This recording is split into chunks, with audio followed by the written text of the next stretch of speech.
We are continuing on the topic, on this theme that we started this year. That this year is the year of God's favor. This year is the year of anointing. And this year is going to be the year of abiding. Because that is very important aspect of our fellowship and walk with the Lord, that we are constantly committed, connected, and we remain in Jesus Christ.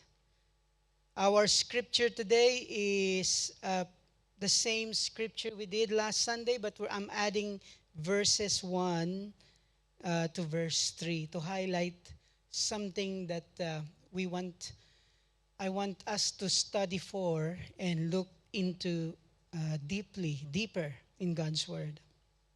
So if you have your Bibles with you and the scripture is in the screen, it's John chapter 15, 1 to 6. In the New King James Version, I'm going to read it. Let's read together. It says here, I am the true vine, and my Father is the vine dresser. Every branch in me that does not bear fruit, he takes away. And every branch that bears fruit, he prunes, that it may bear more fruit. You are already clean because of the word which I have spoken to you. Now abide in me, and I in you. As the branch cannot bear fruit of itself unless it abides in the vine, neither can you unless you abide in me. I am the vine, you are the branches. He who abides in me and I in him bears much fruit. For without me, you can do nothing.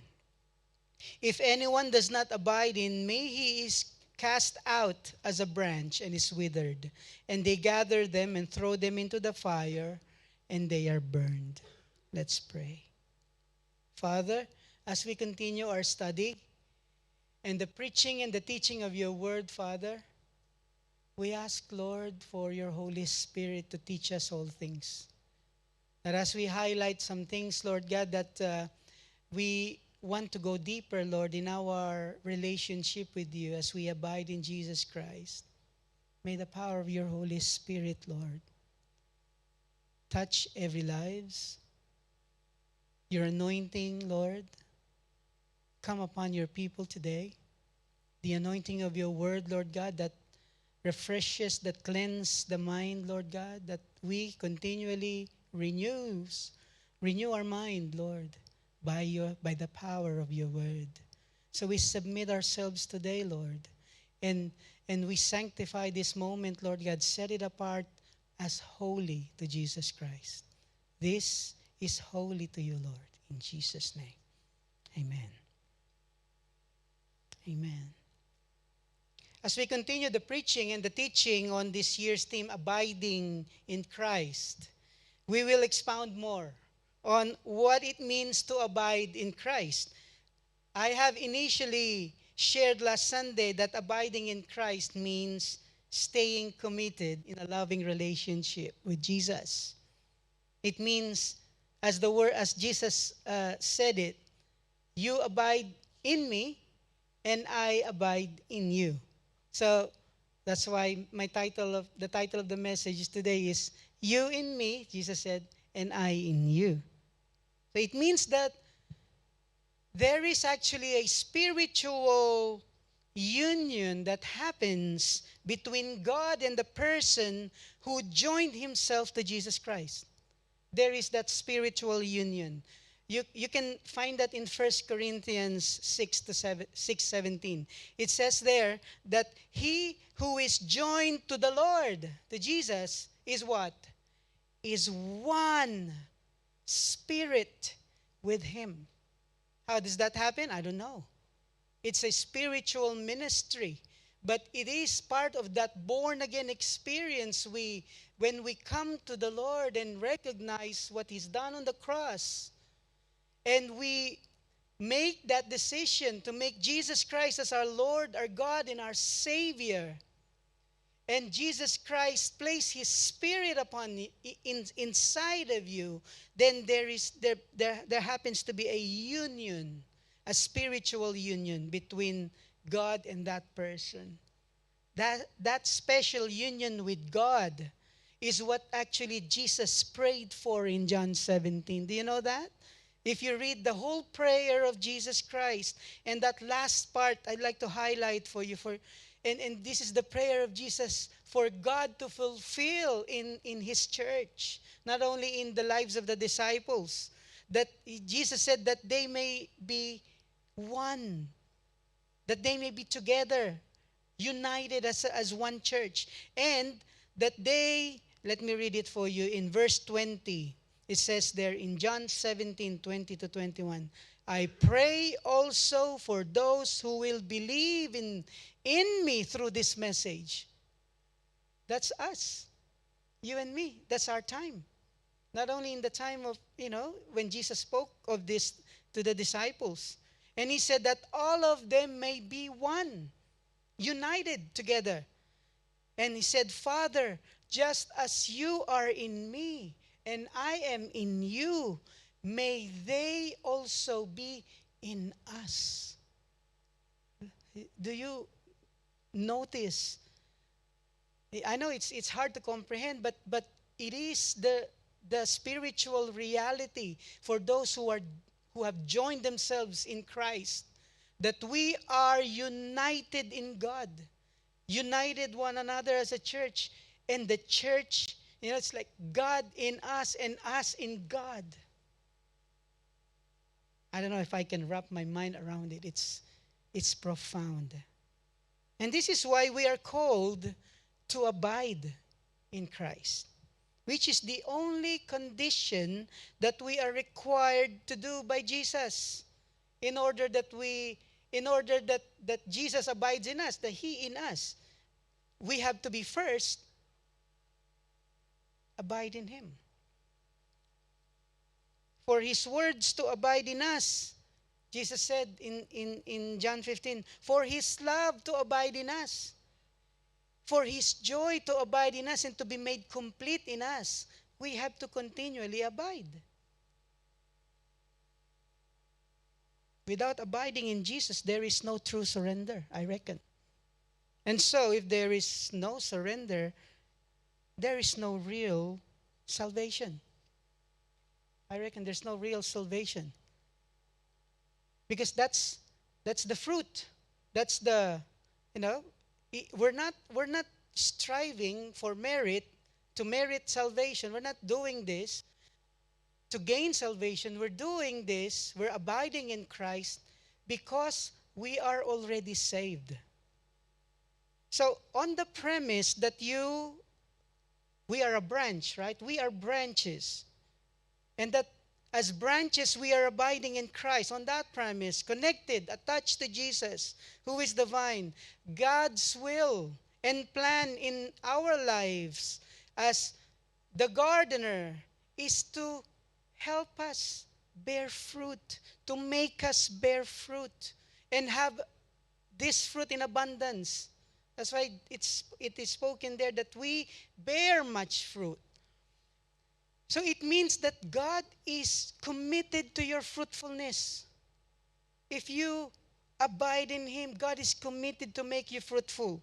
And to ensure your fruitfulness, God administers, the word that was used there is pruning. Do you notice that? Pruning. In the original word in Greek, it's catharsis, where we actually have those words in the medical field or in psychology as well, to refer to the cleansing, the purifying, or to the purging. That's why in King James Version, you read the word purge, right? And the word pruning. And these are all the semantics, the different words equivalent of that word catharsis. Now, Jesus spoke here in the context of gardening, right?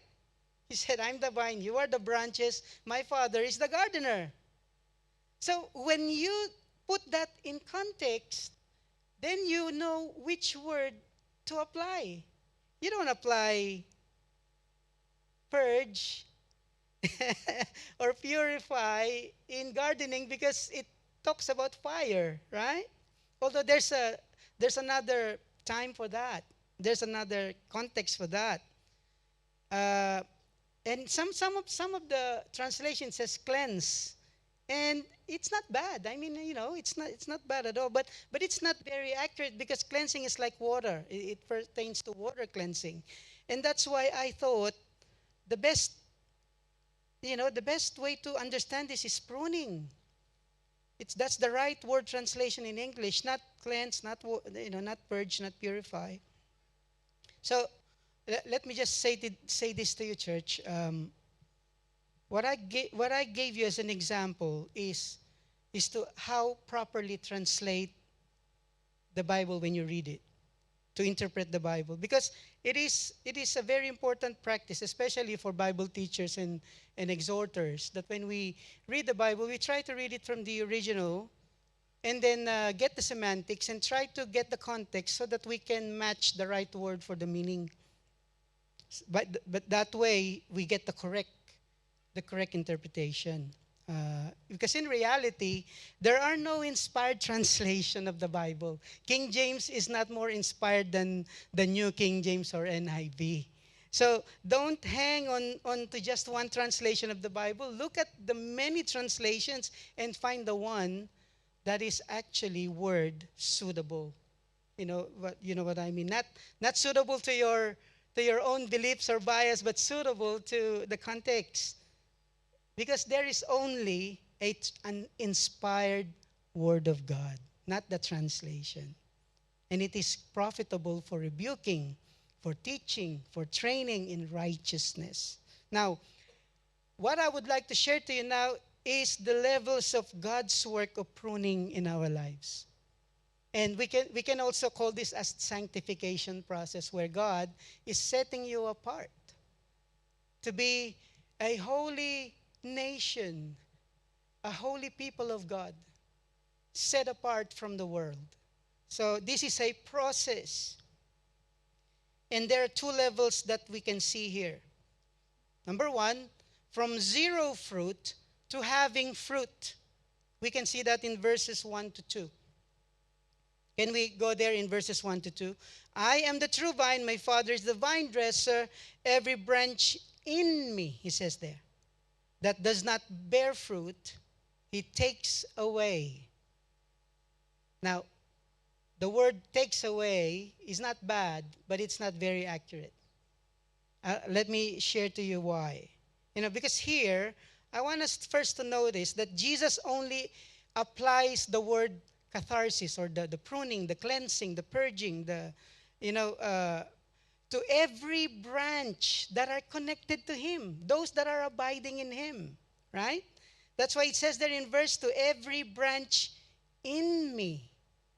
So those branches that are connected to me, Jesus said.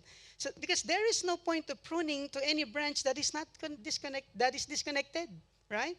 Because a branch that is not connected is what?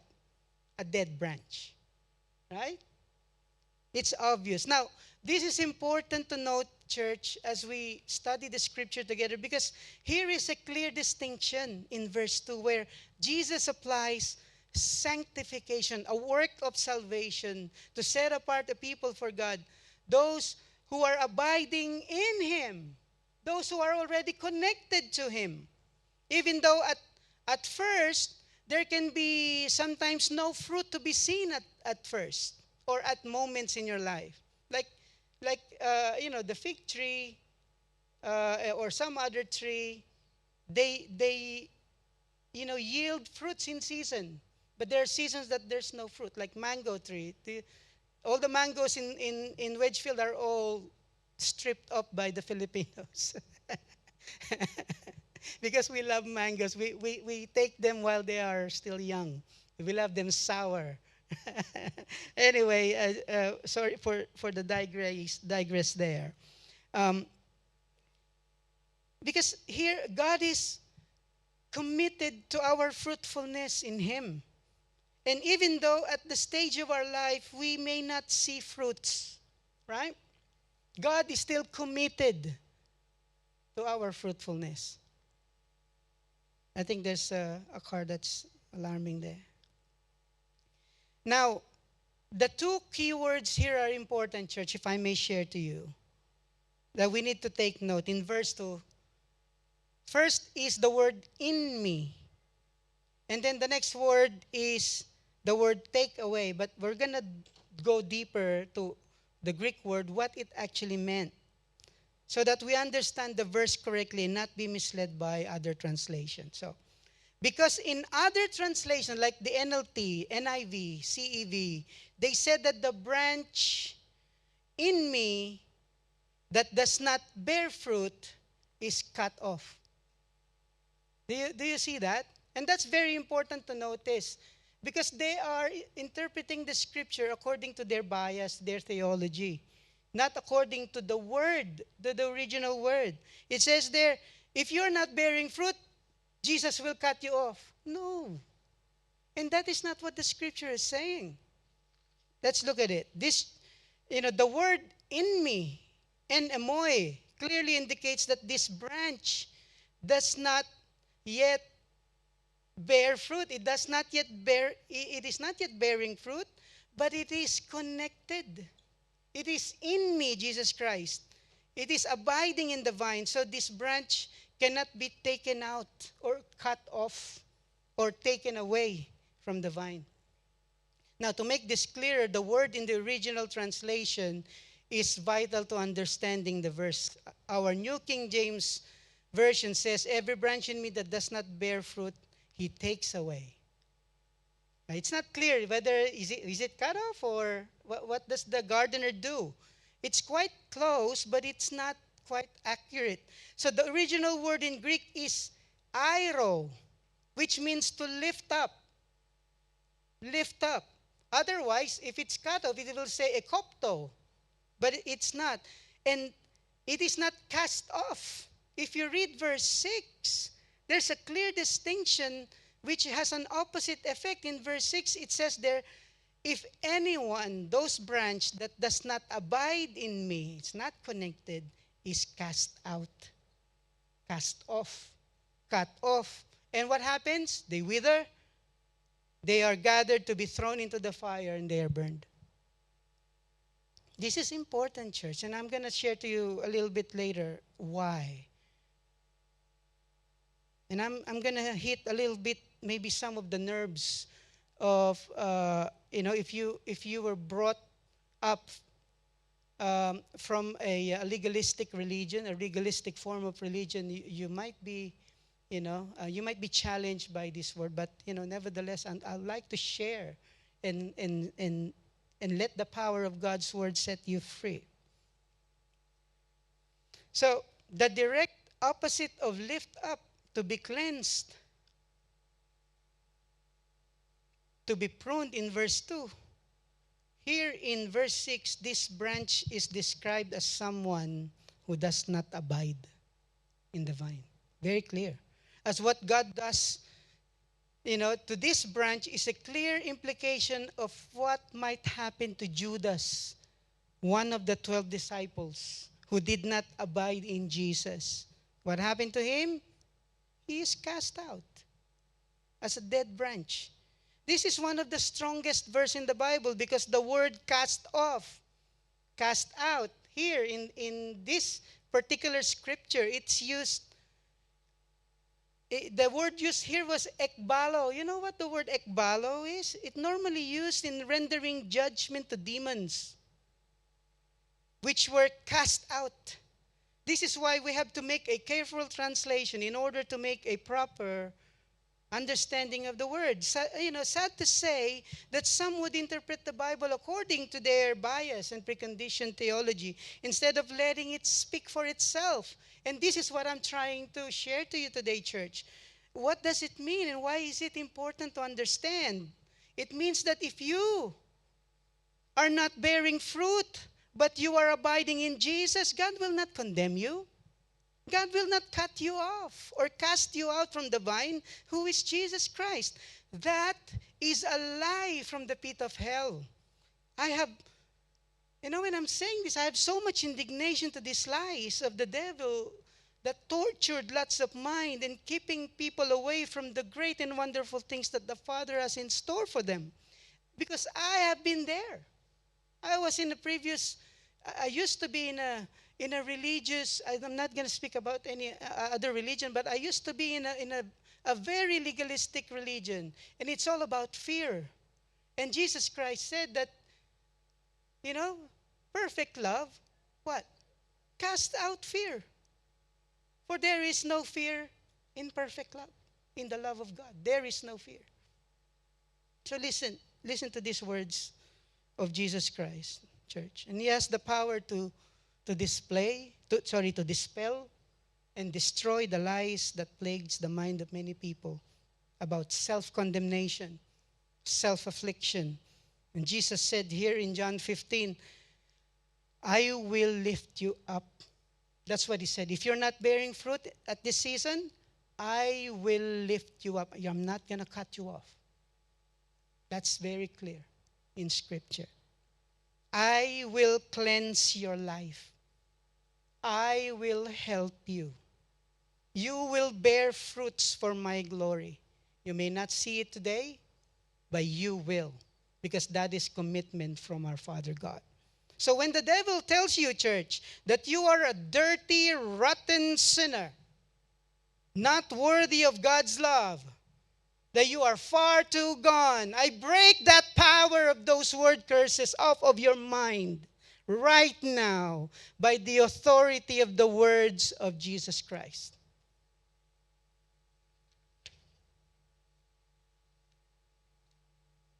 Listen to the Passion Translation. I don't always like Passion Translation because sometimes they go away too much from the word for word translation, but it hits it on the head. Then it hits the nail on the head. John 15:2 in the Passion Translation. He cares for the branches. That's true. He cares for the branches that are connected to me by lifting up. There you go. That's the word. Lifting up and propping up the fruitless branches and pruning every fruitful branch to yield a greater harvest. So you see, if you are not bearing fruit at the moment, Jesus will not cut you off. He will lift you up and prop you up like the vines. Have you gone through the grape farm down in Perth? You see them, they are propped up, right? Because once they've fallen on the ground, the insects can get into it and destroy the crop. And so the farmer would lift it up in order to bear fruit, and then prune you in order that you will bear much fruit, church. I've only have a short message, but this is very important, church.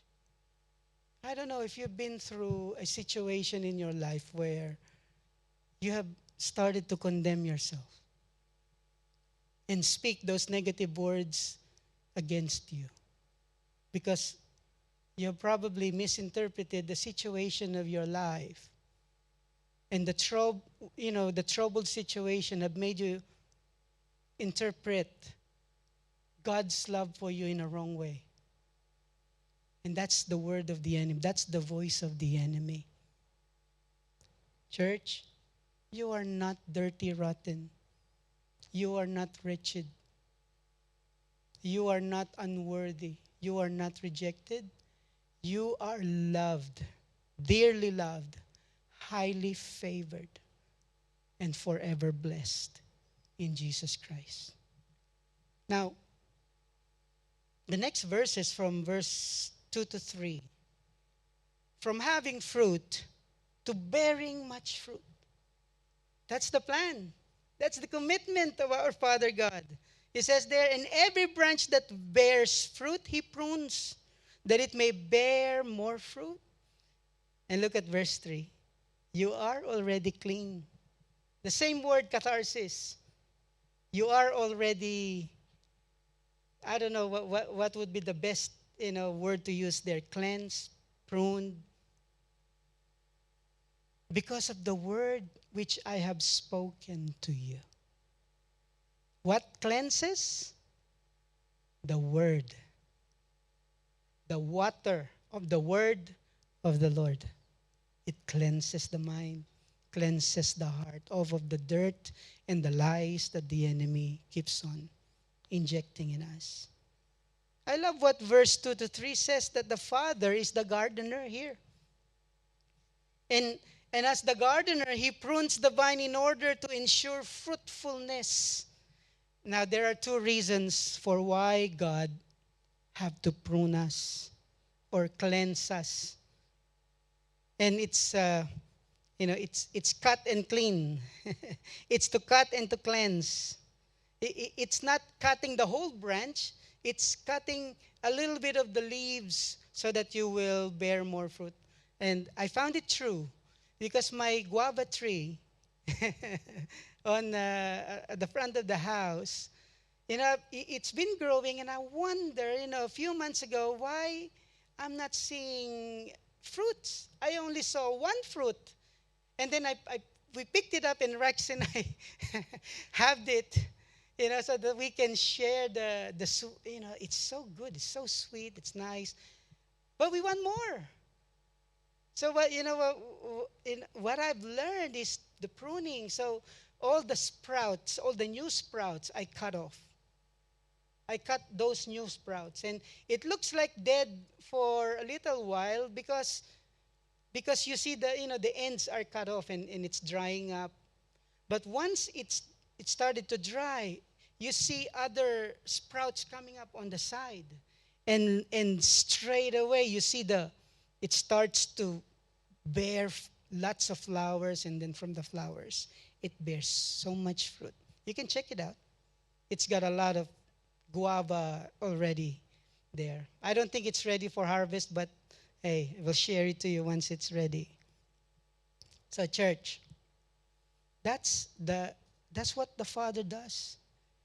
It's a control and cleaning. The reason why God needs to prune us, because God needs to control our lives and cleanse our lives.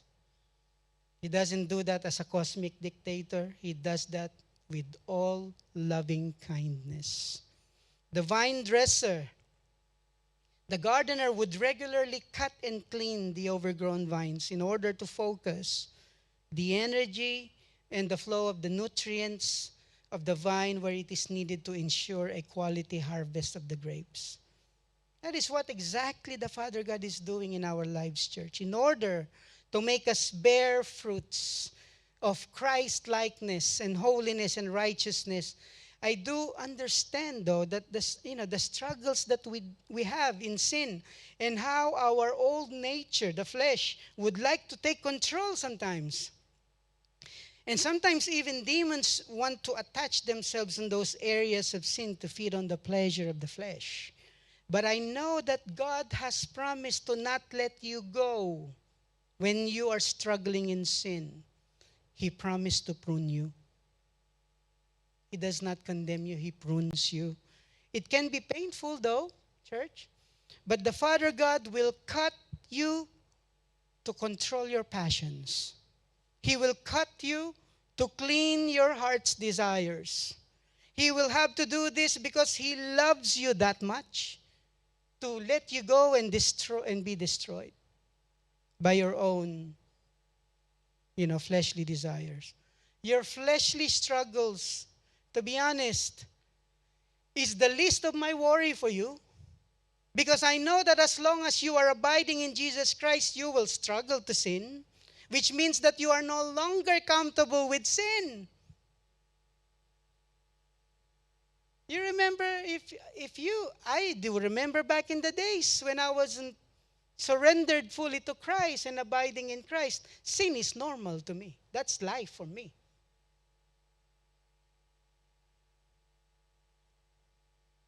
It just confirms that the new spiritual nature that Christ has birthed inside of you is doing a wonderful work of sanctification in your life. I know how discouraging and how debilitating sometimes, these sinful struggles, especially after falling for porn addiction, for falling again for drug addiction, that procrastination or laziness, that uncontrolled eating habit that is eating you inside, that gossiping that feeds your appetite for attention, that lustful desires of the flesh, the lust of the eyes and the pride of life. But church, I'm not here to condemn you. I'm here, brothers and sisters, to spur you on towards love and righteousness, because God calls us to be holy as He is holy. And to encourage you that if you are struggling at the moment, God will not condemn you or cut you off. He will prune you so that you will bear much fruit. Sometimes we wonder if God has left us because we are struggling in sin. No, He hasn't. And it's natural to feel distant from God when you are sinning, because that prods us even closer to come to God, because we need Him. We actually need Him most in those situations. The Holy Spirit does not leave you when you struggle in sin. Do you know that? No. That teaching is an Old Testament covenant, where when King David says, "Take not your spirit from me," that's an Old Testament covenant. In Jesus Christ, the new covenant, in the blood of Jesus Christ, the Holy Spirit does not leave. When you sin, He grieves. Ephesians 4:30, "Do not grieve the Holy Spirit, by whom you were sealed for the day of redemption." How can God remove the Holy Spirit from us as a punishment for not being holy, if the Holy Spirit is our only hope for being holy? He is the only hope. No, He's not going to remove the Holy Spirit from you. The Holy Spirit is the deposit guarantee of your salvation. That is the seal, the mark, for eternity, that you are His, and He will not let you go. If that's not enough to encourage you and lift you up, church, listen to what Jesus said in John 15:3. He said, "You are already clean." Hang on a sec. Say that again. I must have heard it wrong. No, church. You are already clean. Hold on. Let me read it one more time. I must have misread it, hey? Let me read it again. You are already clean because of the word I have spoken to you. That's the message. Church, by the authority of God's word, listen and take it deep within you. You are already clean. My brother, my sister, I want to encourage you today, and let me tell you that, and as it burns in my spirit now, you are made for better things. You are made for more wonderful things, not for the things of the flesh. No more. Not anymore. Your new nature. I said your new nature. You are created now for heaven's pleasure. A pleasure that will ultimately satisfy your needs and wants and bring pleasure to the heart of God. That's why Jesus redeemed you. That's why Father God loves you. You are fearfully and wonderfully made. When Jesus spoke these words in John 15, He was actually giving a direct comparison to Israel as God's vineyard. That they were the people whom He took out from Egypt and planted in the promised land. And they were blessed, protected by God, favored by God. He gave them everything they need to produce good fruit and flourish, even provided God's word, His love laws, the 10 Commandments, in order to guard them, to guide them. You read it in Psalms 80. It says, you transplanted a vine from Egypt. You drove out the nations and planted them. That's the Israel. But when God checked for the fruits, they only yielded bad fruits. Why? Because I'm not sure where they are abiding. Because you see, Jesus said, I am the vine. You are the branches. You abide in me. Church, are you abiding in Christ? Or are you abiding to someone else? Something else? It matters where we are connected as a branch. So we have to make sure we are connected to Jesus. Because you may be connected to a wrong vine, right? Jesus made an emphasis here. He is the one and true vine. He uses the word true vine because there are other vines. Please make sure you're connected to the true vine. And when you are, Isaiah wrote a beautiful love song in Isaiah 5:1. He said, I will sing for the one I love. That's you and me, church. God is saying to you, I will sing for the one that I love, a song about His vineyard. My loved one had a vineyard on a fertile hillside.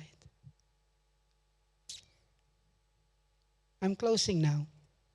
Church, has this struck something deep within you? And maybe you want to make a decision today to surrender your life fully to God. And maybe there are some areas in your life that are not yet fully surrendered. You know, as I've said, the Holy Spirit does not leave. He grieves when we sin. And all the promise of all of the spiritual blessings through Christ and by the power of the Holy Spirit is in us. When we sin, we don't lose our salvation. We don't lose the Holy Spirit. You know what happened? We lose our access. It's like, you have a bank account which has all the good things that you need. And then you lost your debit card, your access. That debit card is your surrender. The more you are surrendered, the more you have access to that anointing, to all the spiritual blessings, says in Ephesians 1, chapter 1. The church, simple message that God is trying to get across to us today. Abide in me, you in me, Jesus said, and I in you. If you are, and you would like to make that decision today, I'd like to pray for you. I'd like to pray for you. So if you can pray this prayer with me to surrender fully to God, let's pray. And then afterwards, we're going to go straight into baptism. And maybe some of you would like to make that decision today to be baptized. That's fine. We can get you into baptism as well. Let us know. Let's pray.